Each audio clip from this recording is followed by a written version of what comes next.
I am Sarah Walker, a nurse who just started working at Kingsport Hospital in New York.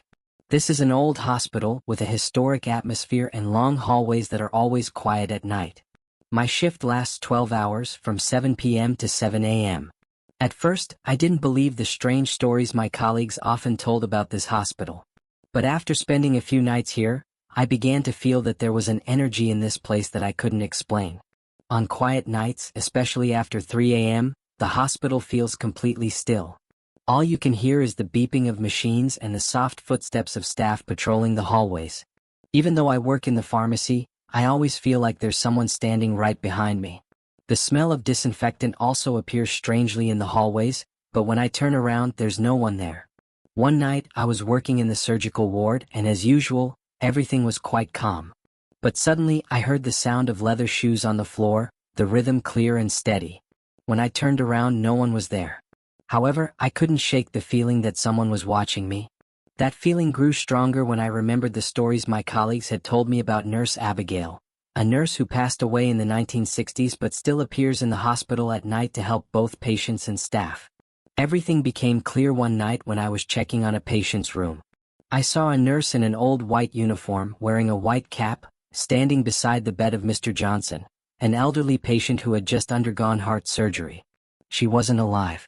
When I turned back, she had disappeared and I saw the room return to normal. Although I was scared, I felt an odd sense of calm. Nurse Abigail, seemed to still be here, always watching over the hospital, helping those who needed her. Since that night, I couldn't shake the strange feeling I had experienced.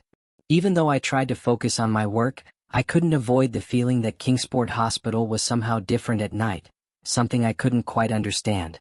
Every time my shift stretched into the late hours, I felt as if the world around me was changing, transforming into a space that was both mysterious and full of hidden meanings. During the day, the hospital is a bustling, chaotic place where doctors and nurses work tirelessly to treat patients. But at night, it transforms into a space that is eerily silent. One night, as my shift was nearing its end, I felt like I could never truly be alone in those empty hallways. I couldn't shake the feeling that someone was always nearby, even though I knew for sure there was no one there. I could hear the sound of shoes echoing in the empty hallway, the smell of disinfectant suddenly filling the air with no apparent reason, and strange noises as though someone was standing silently behind me. But when I turned around, I only saw empty space. As I walked past the emergency room, I suddenly heard a weak sigh, as if someone was groaning in pain. My gut told me something was wrong. I knew there were no patients in that room because I had checked before leaving. But the sigh was unmistakable and fear began to creep in. When I stepped into the room, I saw nothing but an empty space, yet it felt as if an invisible presence was surrounding me. When I walked down the back hallway where the flickering lights from old fluorescent bulbs barely lit the space, I saw a shadow moving at the end of the hallway. My mind raced, thinking it could be another staff member or perhaps someone who had gotten lost in the hospital at such a late hour. But as I approached, I found no one. I thought maybe I was just tired and imagining things, but the cold feeling still wouldn't leave me. Things really started to get creepy one night later. Around 3 a.m., while I was going through my usual routine, I heard a strange sound coming from Mr. Johnson's room. Mr. Johnson, an elderly patient who had just undergone heart surgery, suddenly had his monitors going off with continuous beeping. I hurried to his room to check. But when I entered, something was odd. Mr. Johnson was stable, his readings were normal, even though no one had changed any of the machines. What startled me was that there was a nurse standing next to his bed. She wore an old-fashioned white cap and a perfectly clean white uniform. Her shoes clicked in a steady rhythm on the floor, just like the others had described about Nurse Abigail. As I approached, she glanced at me with a calm smile, but her voice seemed to come from far away, as though she hadn't been alive for a long time. She told me that Mr. Johnson needed a new 4-drip, then disappeared immediately, leaving me standing frozen in shock. Although I was terrified, a strange sense of calm began to spread through me. Nurse Abigail, the nurse who had passed away years ago, was still continuing her work, helping both patients and staff in the hospital. It was then that I realized the stories I had heard about her weren't just legends, but a terrifying and real truth.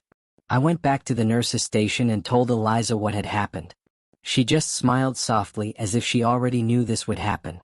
She said, "Nurse Abigail is always here. Whenever you need her, whether you're a patient or a staff member, she'll always show up. But right after that, I felt a cold chill rise inside me, an indescribable feeling as though something even more terrifying was waiting. This hospital, with all its mystery and eeriness, had become a place that could not be explained by science, a place where the line between life and death was truly thin and fragile. With each passing night, I began to feel the strange presence more strongly at Kingsport Hospital. Though I had tried to explain the events that happened, I couldn't deny the growing feeling that something unexplainable was at work. Every time night fell, the hospital hallways seemed to turn into a different space, where the darkness seemed to swallow everything, leaving only the beeping of machines and the distant sound of footsteps echoing from afar. In the early days of working here, I thought it was just exhaustion, but gradually I realized these strange occurrences weren't just my mind playing tricks. One night, while working in the surgical ward, I suddenly heard a weak moan coming from a nearby patient's room. A strange feeling washed over me as I realized the patient in that room had passed away the night before. That sensation lingered with me as I continued with my work, but the sounds kept echoing in my mind. I couldn't shake the feeling that someone was watching me, even though when I turned around, everything seemed normal. On another night, as I walked down the back hallway of the hospital, I saw a faint shadow glide past. At first, I thought it might have been a lost patient, but when I approached, I saw no one. The feeling of fear and unease swept over me, as if I wasn't the only one in that dark hallway. When I returned to the nurse's station to continue my work, I ran into Eliza, a seasoned nurse, and she looked at me with an expression of understanding. "You've seen her, haven't you?"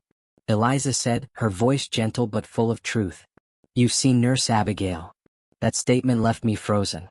I knew Nurse Abigail was a nurse who had passed away a long time ago, but when I heard Eliza say that, I couldn't help but feel a chill run down my spine. Eliza went on to tell me that, just like the stories I had heard before, Nurse Abigail wasn't just a ghost but a guardian entity of the hospital. She didn't just care for the patients, she was also a watchful presence, making sure everything ran smoothly, even though she no longer existed in the physical world. I began to understand why people like Eliza and James, those who had worked here for so many years, never seemed to fear Nurse Abigail. They knew she only appeared when someone needed help. She was like a guardian angel, always wandering the hospital halls, assisting those in need, from patients to staff. Even though I still felt fear when remembering the strange events I had witnessed, I no longer felt abandoned in this hospital. I knew that Nurse Abigail was always here, somewhere between life and death, caring for those who needed help.